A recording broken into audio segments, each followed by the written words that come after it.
Assalamualaikum warahmatullahi wabarakatuh. Salam sejahtera bagi kita semua. Perkenalkan, nama saya Fahrian Bahri, mahasiswa program studi pendidikan kimia, Fakultas Keguruan dan Ilmu Pendidikan, Universitas Maritim Raja Ali Haji.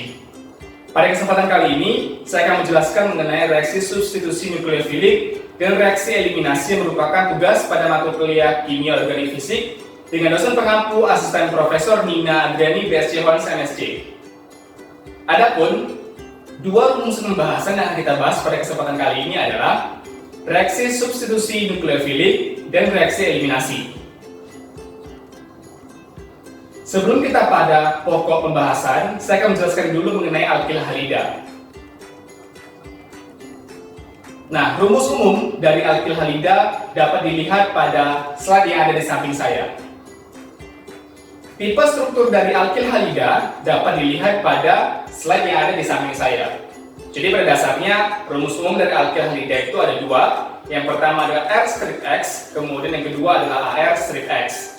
Senyawa-senyawa yang umum yang biasa pada alkil halida adalah metilen klorida atau CH2Cl2, kloroform atau CH-Cl3, dan yang ketiga adalah karbon tetraklorida atau CCl4. Jika kita berbicara mengenai nama umum atau nama trival dan nama yupak dari alkil halida, itu ada banyak sekali. Yang pertama adalah isoprofil, yang kedua adalah sek-butil klorida, yang ketiga adalah isobutil klorida, yang keempat adalah tert-butil klorida, yang kelima ada alkil halida, yang keenam ada vinil klorida, yang ketujuh ada benzil klorida, dan yang kedelapan adalah fenil klorida. Baik, kita bahas mengenai reaksi substitusi nukleofilik. Nah, apa sih yang dimaksud dengan reaksi substitusi? Nah, reaksi substitusi itu merupakan reaksi penggantian. Reaksi substitusi nukleofilik adalah penggantian atom atau gugus atom dari suatu molekul atau nukleofil. Nah, nukleofil merupakan spesies yang mempunyai atom dengan orbital terisi 2 elektron atau pasangan elektron. Misal, lihat pada slide berikut. Nah, kemudian skema umum dari reaksi nukleofilik adalah sebagai berikut, di mana nukleofil ditambah dengan substrat menghasilkan produk dan gugus pergi. Contohnya dapat dilihat pada slide berikut. Macam-macam dari reaksi substitusi nukleofilik ada dua. Yang pertama adalah nukleofilik bimolekul atau SN2. Yang kedua adalah reaksi substitusi nukleofilik unimolekular atau SN1. Kita bahas dulu mengenai reaksi bimolekular atau SN2, di mana tinjauan reaksinya dapat diperhatikan sebagai berikut. Faktanya, yang pertama, laju reaksi tergantung pada konsentrasi Rx dan strip OH. Yang kedua, R strip 2 bromobutana sebagai substrat diperoleh dari S strip 2 butanol sebagai hasil dan sebaliknya. Dan yang ketiga, Rx primer atau sekunder memberikan V reaksi lebih besar daripada Rx tersier.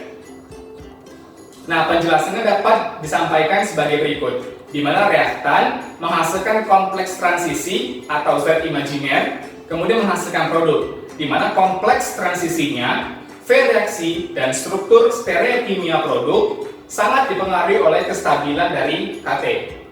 Dikemukakan oleh reaksi berikut.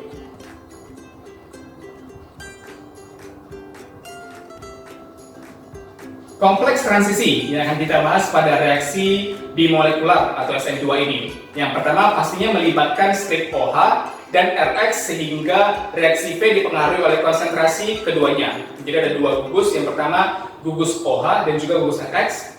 Kemudian yang kedua, serangan gugus OH terjadi dari arah yang berlawanan terhadap gugus lepas hingga terjadi pembalikan konfigurasi.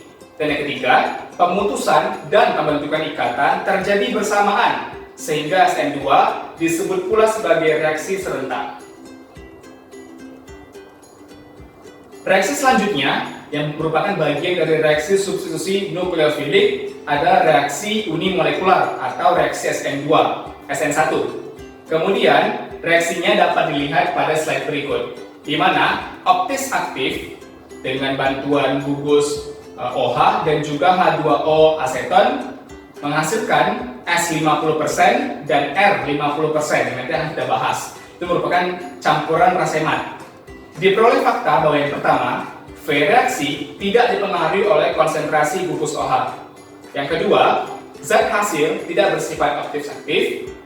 Dan yang ketiga, V reaksi Rx tertier lebih besar daripada V reaksi Rx premier atau sekunder. Hal ini berbeda dengan fakta pada SN2, maka terdapat mekanisme reaksi dua tahap. Apa saja mekanisme reaksi dua tahapnya? Tahap pertama dapat dilihat pada gambar berikut. Tahap kedua dapat dilihat pada gambar berikut. Baik, reaksi SN1 ini ada tahap penentu V reaksi dalam tahapan yang lambat, maka diperoleh dua fakta lainnya. Yang pertama, V reaksi tak dipengaruhi oleh konsentrasi gugus OH. Yang kedua, terbentuk campuran rasemat yang tadi kita sudah jelaskan, merupakan tak aktif. Nah, kesimpulan yang didapat pada reaksi SN1 dan reaksi SN2 adalah SN2 kecepatannya sedikit atau tidak dipengaruhi oleh kepolaran pelarut. Sedangkan SN1 kecepatan sangat dipengaruhi oleh kepolaran pelarut. Dapat dilihat pada mekanisme reaksi berikut.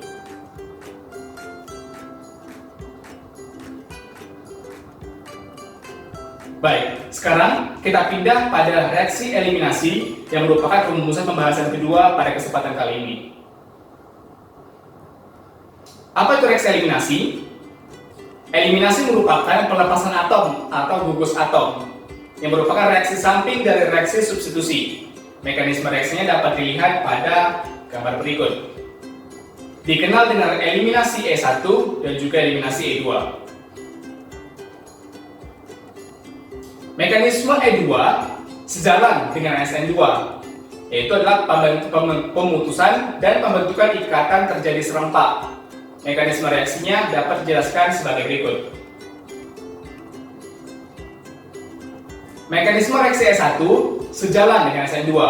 Nah, tadi berbanding lurus jika mekanisme reaksi E2 berbanding dengan SN2, mekanisme reaksi E1 ini berbanding atau sejalan dengan SN1, di mana pembentukan ion karbonium merupakan tahap penentu. Ada dua tahap di sini. Tahap pertama dan tahap kedua dapat dilihat pada gambar berikut.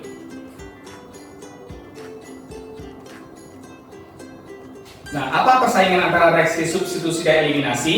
Jawabannya adalah dua perbedaan. Yang pertama adalah solvent dan polar, dan juga sebagai reaksi dan media polar. Mekanisme reaksi dapat dilihat pada bagian berikut. Terima kasih, sampai jumpa di pertemuan selanjutnya. Assalamualaikum warahmatullahi wabarakatuh.